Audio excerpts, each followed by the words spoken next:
Hello friends, down syndrome का जो basic जितना भी कंसेप्चुअल एनालिसिस था वो हम लोग फर्स्ट वीडियो में डिस्कस कर चुके हैं। सेकंड वीडियो में कुछ और बात बचता है, उसको हम लोग आगे डिस्कस करते हैं। हम लोग ये रीजन जान चुके हैं, आखिर क्या रीजन था कि क्रोमोसोमल नॉन डिसजंक्शन या मियोटिक नॉन डिसजंक्शन जो यहाँ हुआ था वही प्राइमरी रीजन कैसे बनता है डाउन सिंड्रोम का। उसके पीछे लॉजिक क्या होता था, डोजेज कंपनसेशन, उसको हम लोग डिटेल में डिस्कस किए थे। और जो रॉबर्टसोनियन ट्रांसलोकेशन है वहां चूंकि सिर्फ आर्म का एक्सचेंज होता था क्रोमोसोम के, जिसके कारण ये ट्रांसलोकेशन कैरियर की तरह बिहेव करता है। यहां तक मेरे ख्याल से आपको क्लियर हो। That is why it doesn't fails और एब्सोर्ड द डोजेज कंपनसेशन थियरी। अब आगे हम लोग देखते हैं, अगर किसी को डाउन सिंड्रोम है और उसका proper health care, holistic health care system पर ध्यान अगर दिया जाए तो 50 से 60 वर्ष तक उसकी आयु हो सकती है अधिकतम। अगर कोई पेरेंट जेनेटिकली नॉर्मल है, तो उसके एक और उसका जो पहला बच्चा है वो अगर उसको डाउन सिंड्रोम हो जाता है तो उसके दूसरे बच्चे को डाउन सिंड्रोम होने की प्रोबेबिलिटी लगभग 1% होगी।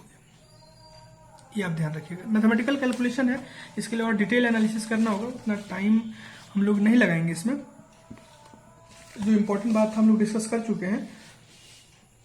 अब इसमें कुछ और बेसिक बात को हम लोग समझते हैं, इसके सिम्टम्स को। एनसीईआरटी में एक बहुत इंपॉर्टेंट डायग्राम है, उस डायग्राम को समझते हैं। ठीक है, आप इस डायग्राम को गौर से देखिएगा। इस डायग्राम में बहुत परेशानी लोगों को आती है, हमको भी आता था, लेकिन अब देखिए मैं एक्सप्लेन करते हैं।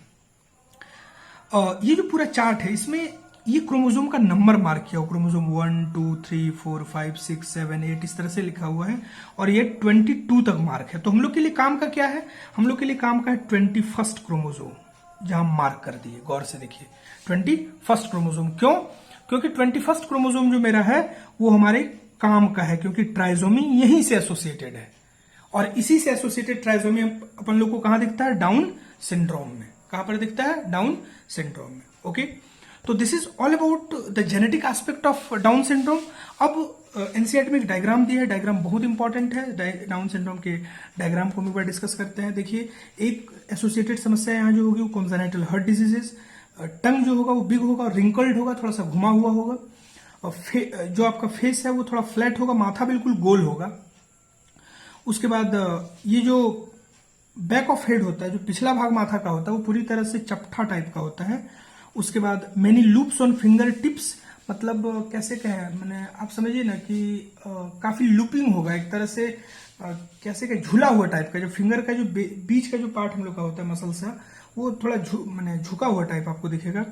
और पाम क्रीज, ये सब आप इंपॉर्टेंट ये देख लीजिए। एनसीईआरटी में 2-3 चीज और दिया है, उसको भी मैं डिस्कस करता हूं, उसको देख लीजिए।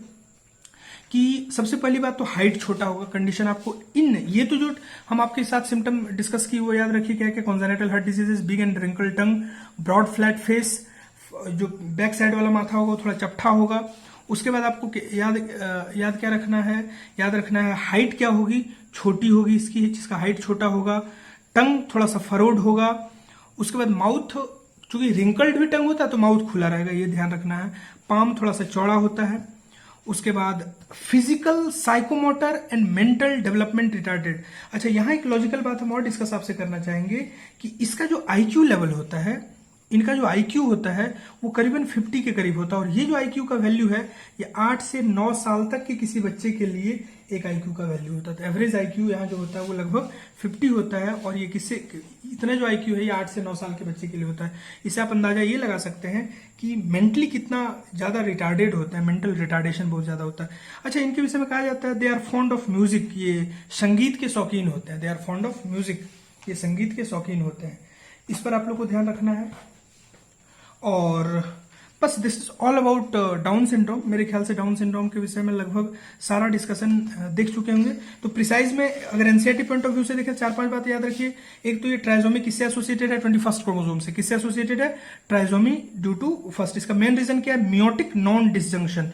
कोई पूछे आपसे what is the main reason, तो आंसर देना है meiotic non disjunction, meiotic non disjunction देना है। उसके बाद अच्छा, मियोटिक नॉन डिसजंक्शन ही क्यों है, तो मेरे फर्स्ट वीडियो में जाके आप देखिए, वहां हम अच्छे से एक्सप्लेन किए हैं कि किस तरह से ये डोजेज कंपनसेशन थ्योरी को फेल कर देता है, और उसके कारण ये लॉजिक वहां से निकल करके आता है।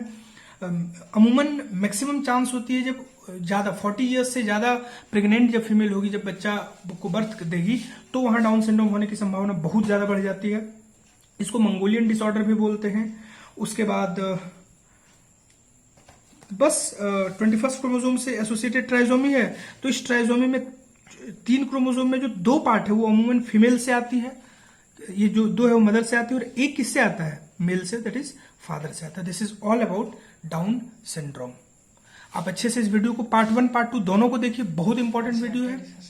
बहुत एनसीईआरटी भी डिस्कस आपका कंप्लीट हो गया। पार्ट 1 पार्ट 2 दोनों को आप अच्छे से एनालाइज करके देखिए, और बहुत अच्छा वीडियो है। इसमें पार्ट 1 में तो एकदम डिटेल में डिस्कस किए हैं, आपको पूरी तरह से फील होगा कि आखिर इसका बेसिक लॉजिक क्या हुआ है। धन्यवाद।